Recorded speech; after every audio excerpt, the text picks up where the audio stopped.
Pada kesempatan kali ini saya akan menyampaikan review diskusi mengenai tema kaitan sistem informasi dengan organisasi dan strategi bisnis pada mata kuliah Sistem Informasi Manajemen bersama saya, Amma Faziza. Pertanyaan, sebutkan fungsi utama diterapkannya sistem informasi manajemen dalam suatu organisasi tidak lain adalah mempermudah berbagai macam pihak manajemen, baik itu di tingkat top manajemen, middle, dan low, dalam mereka melakukan perencanaan, pengawasan, pengarahan, maupun pendelegasian kerja kepada semua tim di masing-masing departemen yang memiliki koordinasi atau komando dengannya, di mana di sini dengan adanya aplikasi yang diadopsi oleh suatu organisasi nantinya akan mempermudah proses operasional kinerja karyawan sehingga nanti akan berdampak pada kinerja organisasi yang meningkat. Yang kedua yaitu meningkatkan efisiensi dan efektivitas data yang tersaji secara akurat dan tepat waktu. Tentunya karena memang semua menggunakan mesin diproses secara otomatis dan akan memiliki tujuan yaitu menghemat biaya pastinya. Efisiensi dan efektivitas ini diukur dari adanya biaya yang dikeluarkan. Jadi data yang masuk pada proses input hingga sampai pada output informasi yang disajikan itu semua akan akurat apabila pada proses entry data si user ini bisa mengelola data yang diinput itu dengan baik dan benar. Jadi ada istilahnya menekan human error di situ. Jadi kapabilitas dari user itu memang sangat penting dan mempengaruhi dari informasi yang disajikan pada tahap pelaporan. Yang ketiga yaitu meningkatkan produktivitas biaya dalam suatu organisasi. Nah, biaya ini diukur pada besarnya biaya yang dikeluarkan dalam kegiatan proses produksi. Yang selanjutnya yaitu meningkatkan sumber daya manusia karena unit sistem kerja yang terkoordinir dan sistematis. Ya, karena memang semua terintegrasi antara user dan juga aplikasi, tentunya semua bisa dikendalikan secara otomatis dan sistematis sehingga nantinya akan mempermudah proses bisnis itu berjalan dengan maksimal. Mengenai apa yang menyebabkan gagalnya sebuah organisasi dalam membangun sistem informasi manajemen. Penyebab gagalnya penerapan dari SIM itu adalah organisasi yang dibangun dalam kondisi yang buruk. Yang dibangun dalam kondisi buruk di sini adalah dalam situasi apapun, baik dalam situasi organisasi itu lahir, berkembang, maupun dalam posisi maturity sampai akhirnya dia decline, jatuh, turun. Nah, dalam kondisi seperti itu dari pengelolaan manajemennya itu sudah dikelola dengan buruk, dengan tidak sistematis, dengan tidak terkoordinir. Jadi penerapan bentuk SIM sendiri pada organisasi tersebut tidak maksimal. Karena apa? Karena tidak didukung oleh beberapa unsur atau elemen yang ada di dalam organisasi itu. Mereka tidak memiliki rasa saling memiliki membentuk tujuan yang sama sehingga kondisi buruk itu bisa dilihat dari unsur SDM-nya, dari unsur strukturnya, dari unsur lingkungan dan sebagainya. Yang kedua, tidak adanya perencanaan yang memadai. Ya, karena dalam membangun SIM itu diperlukan perencanaan yang memadai. Siapa yang merencanakan? Pertama yang merencanakan adalah manajemen tingkat atas, di mana manajemen tingkat atas adalah yang bertanggung jawab atas keseluruhan kinerja dari SIM yang nanti akan mereka bangun, sehingga nanti akan dikoordinir, didelegasikan pada beberapa divisi. Itu semua bergantung pada manajemen tingkat atas. Yang ketiga yaitu kondisi personil yang kurang handal. Iya, karena dalam mengoperasikan suatu aplikasi yang sudah dibangun dari adanya sistem informasi manajemen itu membutuhkan sumber daya manusia yang mempunyai kompetensi pada bidangnya. User harus punya kompetensi tertentu dalam mengoperasikan suatu software, suatu alat, sehingga nantinya dia dalam menginput data itu bisa meminimalisir kesalahan, sehingga informasi yang disajikan oleh software aplikasi itu nantinya bisa akurat, bisa kredibel. Karena apa? Karena inputnya itu benar. Selanjutnya ada kurangnya partisipasi manajemen dalam bentuk keikutsertaan para manajer dalam merancang sistem serta mengendalikan upaya pengembangan sistem dan memotivasi seluruh personil yang terlibat. Ya, karena apa? Karena seluruh kegiatan efektivitas dari dibentuknya SIM itu tergantung pada pimpinan, pada para manajer, tergantung pada tingkat atas. Karena apa? Karena beliau-beliau yang merencanakan, beliau-beliau nanti yang akan meng-ACC ya, yang akan memberikan persetujuan diterapkannya sistem itu, sehingga nanti juga berdampak pada budget, pada anggaran yang sudah direncanakan, sehingga biaya-biaya yang sudah dikeluarkan itu kalau disetujui oleh pimpinan, oleh manajer, oleh manajemen tingkat atas nanti akan bisa diimplementasikan pada adopsi dari aplikasi tersebut, sehingga pada divisi-divisi fungsional di bawahnya itu bisa melaksanakan dengan baik. Adapun tahap evaluasi dan kontrolnya juga tetap ada pada manajer, pada pimpinan. Jadi berjalan atau tidaknya sistem dalam suatu organisasi itu juga menjadi tanggung jawab semua pihak atau unsur yang ada dalam organisasi, khususnya bagi para manajer atau pimpinan. Pertanyaan, apa yang dimaksud dengan keahlian sistem informasi? Apakah berbeda dengan keahlian komputer? Ya, jelas berbeda dong kakak. Yang pertama yaitu sistem informasi. Kalau dilihat dari definisinya, SI, sistem informasi, itu adalah bidang yang menggabungkan ilmu komputer dengan bisnis dan manajemen. Jadi dewasa ini memang sudah di-combine ya, di mana jurusan SI ya S1-nya itu informatika, jurusan sistem informasi, S2-nya dia beralih ke manajemen bisnis. Nah, itu banyak sekali sekarang fenomenanya seperti itu. Karena apa?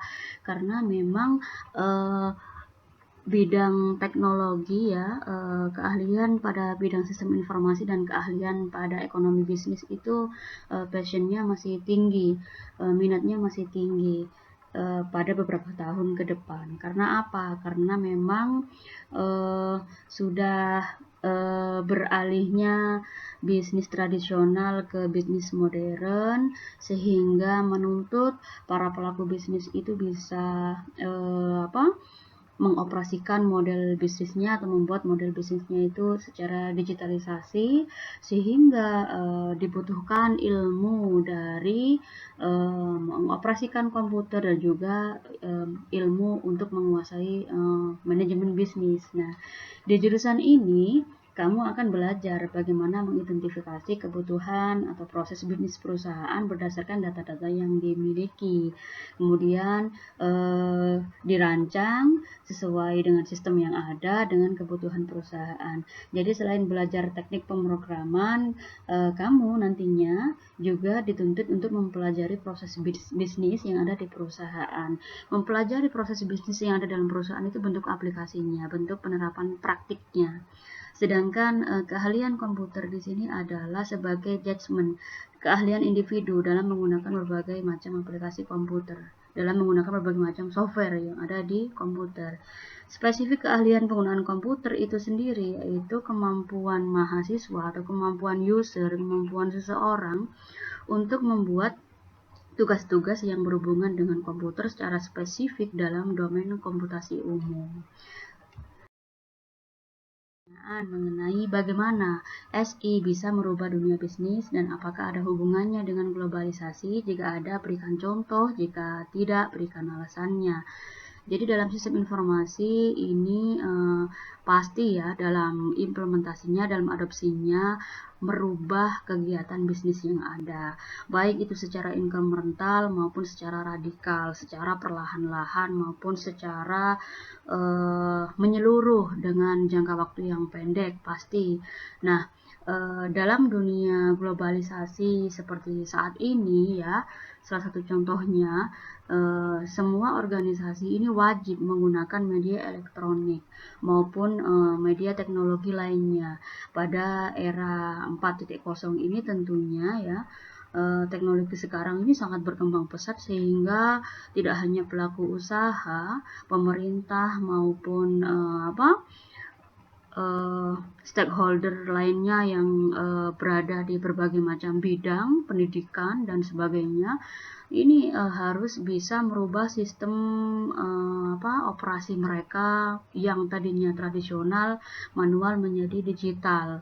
Jadi di sini mereka beralih menggunakan media elektronik maupun teknologi lainnya untuk bisa berinteraksi dengan lingkungan internal maupun dengan lingkungan eksternal dalam sebuah perusahaan maupun dengan di luar perusahaan, baik secara mikro maupun di lingkungan secara makro.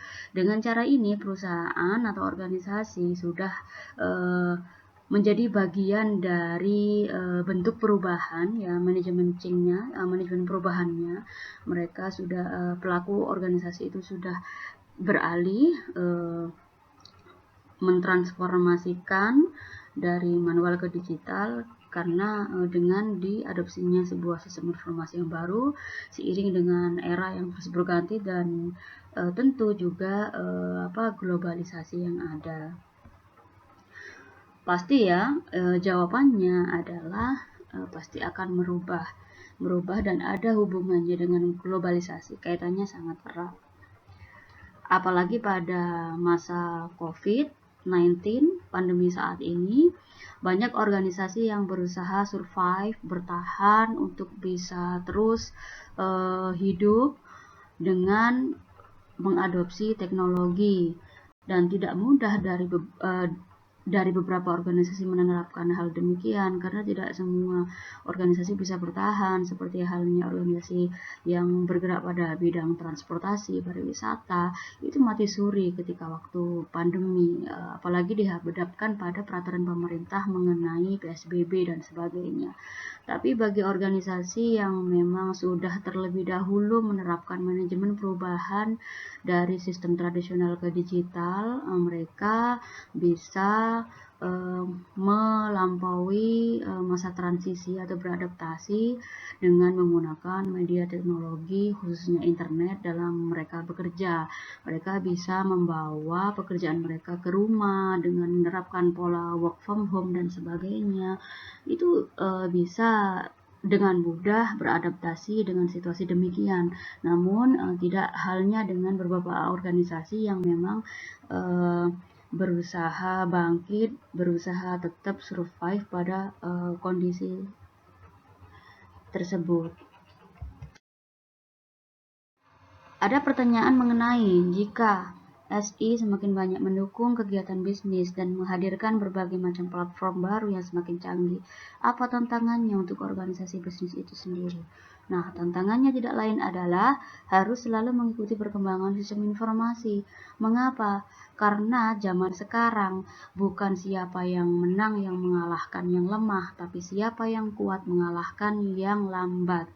Supaya tidak tertinggal dengan para kompetitor yang selalu mengikuti perkembangan sistem informasi, supaya lebih mendukung bisnis yang dijalankan. Karena apa? Semua bisa disorot, di cover, dilirik oleh berbagai macam elemen ya di lingkungan bisnis itu, karena masing-masing sudah banyak yang mempunyai virtual office, yaitu beberapa website yang resmi mereka buat memang tujuannya tidak lain yaitu memberikan informasi pada khalayak umum yang dipublish secara global, semua bisa melihat. Nah, di situ menjadi tantangan tersendiri bagi organisasi, bahwasanya menjadi ancaman juga. Informasi yang disajikan juga harus benar dan mereka harus siap menghadapi tantangan dari ancaman lingkungan yang ada. Misalkan produknya ditiru, misalkan strateginya itu bisa dilirik dan sebagainya. Kita tahu bahwasanya ada beberapa macam produk dari provider, dari produk-produk otomotif, atau dari produk-produk kecantikan dan sebagainya. Itu satu sama lain sudah saling saling kejar-kejaran ya, mengenai inovasi produk, mengenai beberapa macam strategi yang mereka terapkan pada iklan yang dipublish di media televisi, di internet dan sebagainya. Tidak hanya pada media sosial, tapi mereka juga mempublish pada beberapa macam program yang ada di televisi atau pada beberapa sinetron, film. Nah, masuk pada slot-slot tertentu, tidak hanya pada resmi iklan yang ada di televisi. Yang kedua, harus selalu update mengenai kemajuan sistem informasi, karena banyak platform baru yang semakin canggih pun bermunculan. Semakin lama semakin berkembang. Untuk mengembangkan bisnis yang lebih luas, maka diperlukan satu sistem informasi yang baru dan canggih. Nah, untuk mengantisipasi adanya kesalahan yang terdapat dari sistem informasi yang telah usang. Kita tahu bahwasanya sebuah bentuk hardware, misalkan dari sisi penyimpanan. Dulu ada bentuk hard disk atau CPU pada tahun 60-an 70-an itu bentuknya besar serumah. Terus lambat laun ada dalam bentuk CD ya, ada dalam bentuk flash disk, ada dalam bentuk micro SD, ada dalam bentuk micro SD itu pun ada beberapa macam jumlah ukuran dari size yang disajikan dalam penyimpanan itu. Hingga saat sekarang pun juga sudah ada bentuk penyimpanan dalam micro SD yang kapasitasnya sudah pada tera-tera itu ya, 1 tera dan sebagainya. Selanjutnya ada selektif dalam memilih platform. Memang harus selektif. Dengan sistem informasi yang semakin banyak mendukung bisnis serta menghasilkan platform baru yang semakin canggih, membuat organisasi bisnis harus selektif dalam memilih platform yang sesuai dengan kegiatan bisnisnya. Karena kebutuhan masing-masing organisasi itu berbeda sesuai dengan karakteristiknya. Jadi itu harus bisa harus bisa dipertimbangkan sisi manfaat, sisi keuntungan, jangka panjangnya, dan juga biayanya. Selanjutnya yaitu apa kaitan antara sistem informasi dengan organisasi dan strategi bisnis dari sudut pandang, dampak organisasi dan perilaku, dan maksudnya seperti apa. Tidak lain di sini adalah meratakan organisasi dari sisi dampak organisasi ya.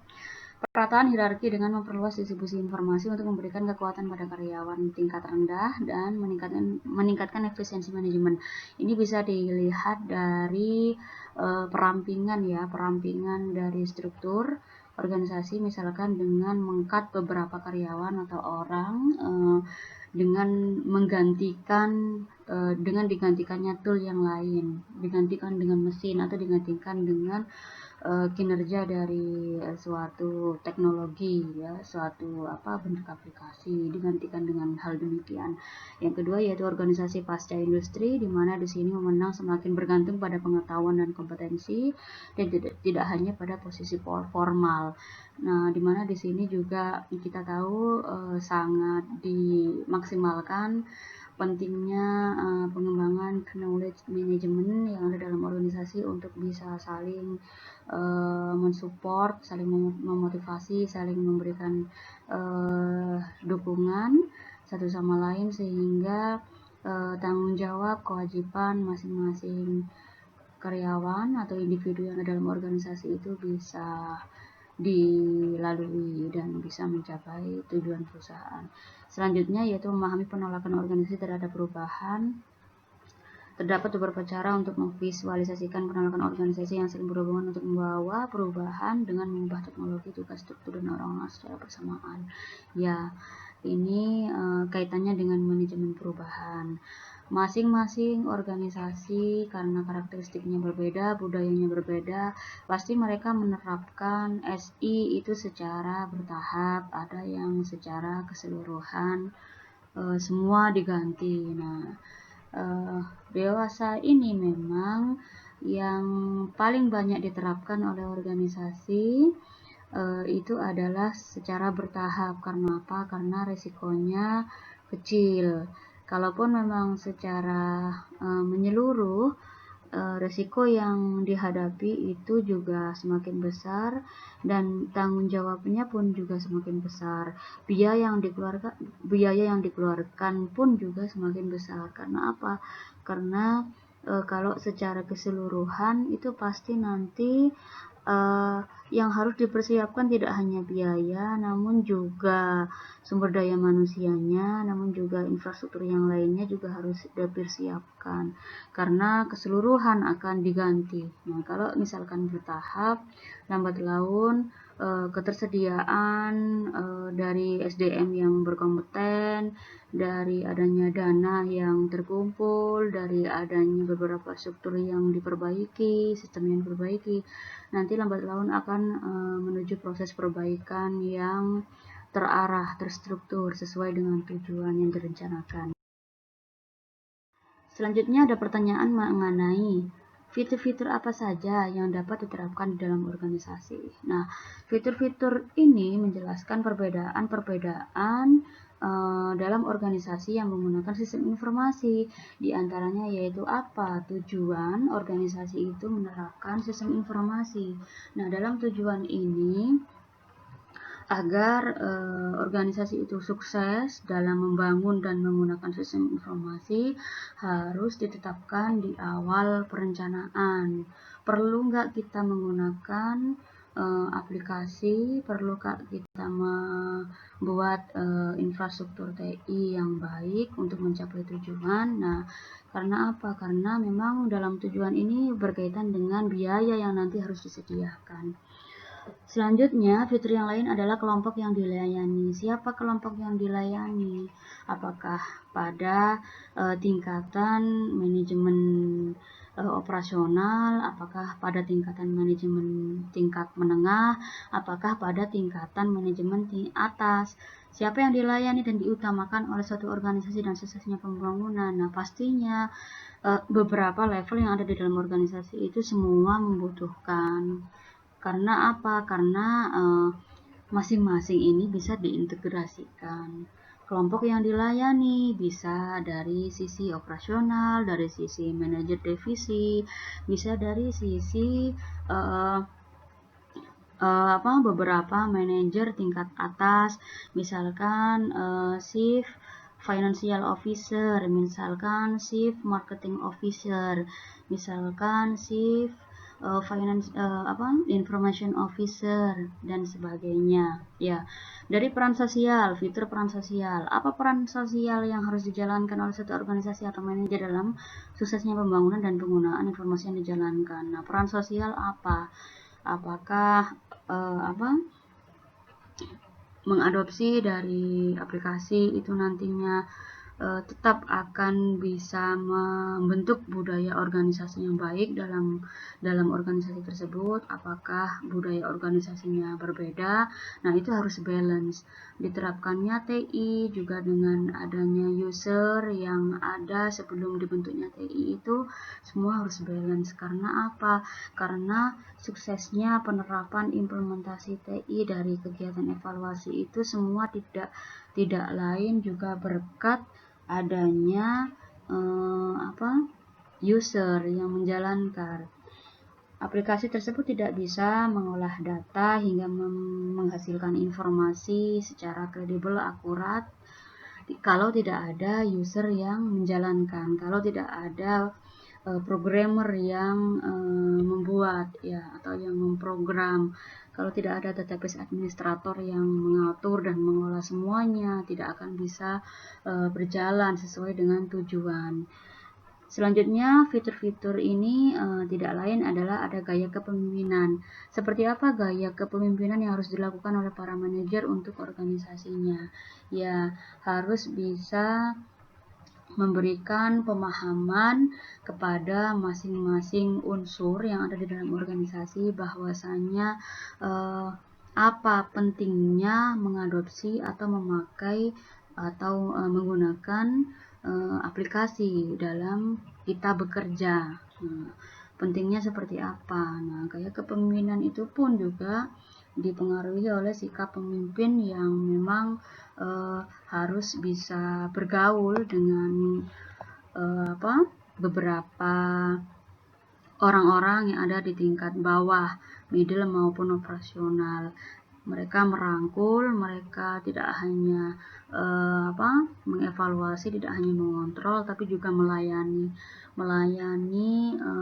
karyawan dengan memenuhi beberapa kesejahteraan, beberapa hal yang menjadi hak dari karyawan, di antaranya yaitu memberikan fasilitas untuk memudahkan karyawan dalam memenuhi tanggung jawab pekerjaannya. Yaitu apa? Misalkan dengan memberikan fasilitas penerapan teknologi informasi, membuat SIM dalam organisasi itu, sehingga memudahkan karyawan dalam mencapai produktivitas kerjanya. Selanjutnya ada insentif, bagaimana para manajer mencari tambahan penghasilan bagi organisasinya. Misalkan insentif bisa membuka peluang yang luas pada bentuk pemasaran secara global, pemasaran yang jangkauannya luas. Kalau sudah online, maka tidak hanya skop pemasaran yang sempit, pemasaran yang kecil, pemasaran yang regional saja, namun juga bisa nasional, bisa global. Karena apa? Karena pendapatannya tidak hanya didapatkan pada kegiatan pemasaran offline, namun juga pada pemasaran online dan pendapatan yang didapatkan dari sisi aktivitas kegiatan online, misalkan dengan memanfaatkan beberapa e-commerce ya, sistem transaksi e-commerce yang ada. Selanjutnya ada tugas yang dijalankan. Apa tugas yang harus dilakukan manajer untuk membangun organisasinya? Ya, tugasnya diantaranya yaitu mengimplementasikan strategi yang sudah diformulasikan sebelumnya dan mengontrol, mengevaluasi strategi yang sudah dibuat. Strategi dalam hal penerapan sistem informasi khususnya yang dimaksud. Ada pertanyaan mengenai apa yang membuat sistem informasi dapat meningkatkan kinerja keseluruhan unit bisnis. Nah, sekarang kita hidup di zaman modern dan sudah memasuki era 4.0, bahkan mau ada 5.0. Nah, bisa jadi teknologi ini sudah bertambah canggih sehingga membuat kinerja keseluruhan dalam bisnis atau organisasi ini menjadi lancar dan terkendali, di mana dari individu, organisasi terkecil seperti keluarga, sampai organisasi yang kompleks membutuhkan manajemen, yang membutuhkan pengelolaan untuk mengatur kegiatannya agar teratur, terarah, terkontrol dengan baik. Terlebih bagi seorang manajer. Nah, Anda harus dapat mengelola kegiatan dan data-data dengan baik, dan juga manajemen membuat sektor dan membuat kinerja suatu perusahaan agar berjalan sesuai dengan ritmenya. Jadi semua itu harus bisa terstruktur sehingga kontrolnya nanti mudah, perbaikannya juga mudah, pengendaliannya mudah. Karena apa? Karena semua sudah sistematis.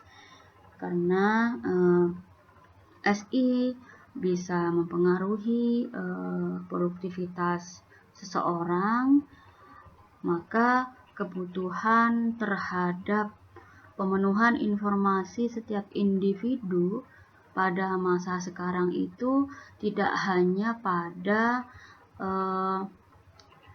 level sekunder maupun tersier, tetapi pada tahapan kebutuhan pokok. Kebutuhan pokok manusia atau makhluk hidup tidak hanya pada sandang pangan papan, melainkan juga terpenuhinya informasi. Ya, terpenuhinya